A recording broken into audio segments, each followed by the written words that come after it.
All right. So let's do this again. Sure. You were all asleep. As far as I know. Except for Aubrey. He said he woke up and got to get water. Get water, right. That's what he said. Then he walked up to you to wake you up. He woke Brody up first. Okay. Then he told you that Riley was missing. As I've told you, 5 times now?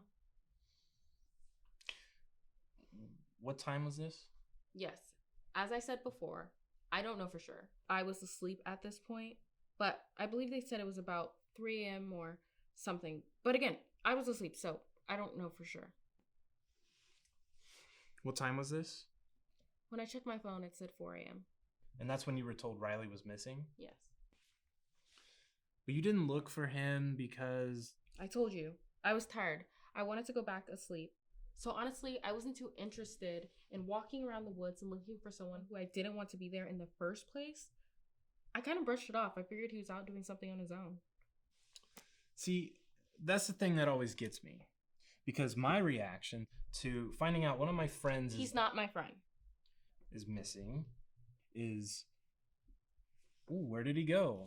Not, oh, I don't care. Look, I already told you I hated him. You've already mentioned the restraining order I had filed against him. I'm not lying in saying I was friends with the guy. So why do you keep acting like we were? Right, the restraining order. Funny you didn't seem to care when you decided to go on a trip with him. I didn't decide to go on a trip with him. His toxic, controlling ass guilt-tripped Aubrey into bringing him along. None of us knew he was coming. He just showed up. We were all pretty pissed.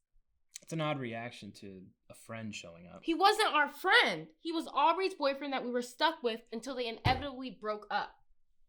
So none of you liked him. Tell me something, detective. If you found out that someone stalked your best friend to the point where they felt they needed to file a restraining order, would you be a big fan of that person? Again, you mentioned the restraining order.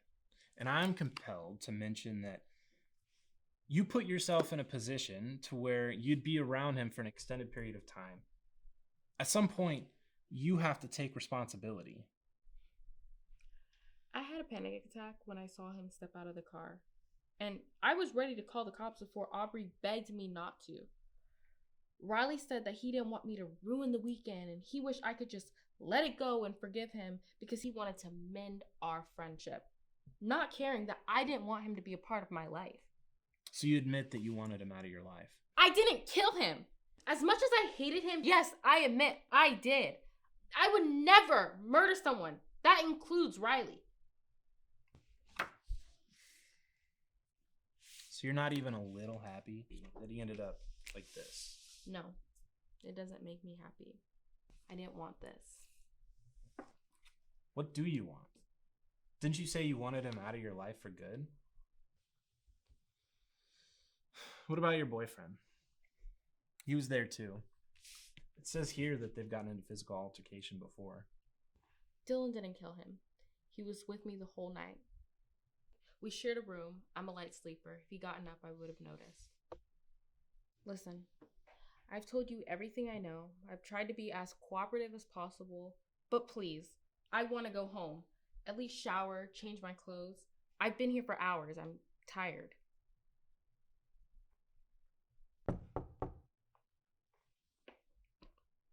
All right. We'll reach out if we have any more questions.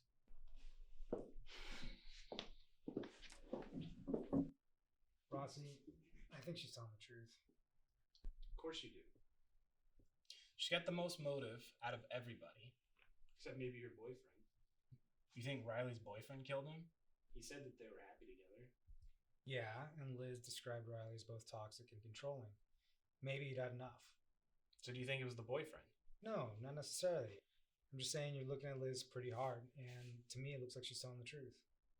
So you're telling me that you think she knows nothing, even though she happened to know that someone went missing and just didn't care? No, I think she knows a lot more than she's letting on, but I don't think she killed him. I think she did look for him. I think they all did. We just need to know the whole story before we jump to the conclusion. Fine. If you want to look into it more, be my guest.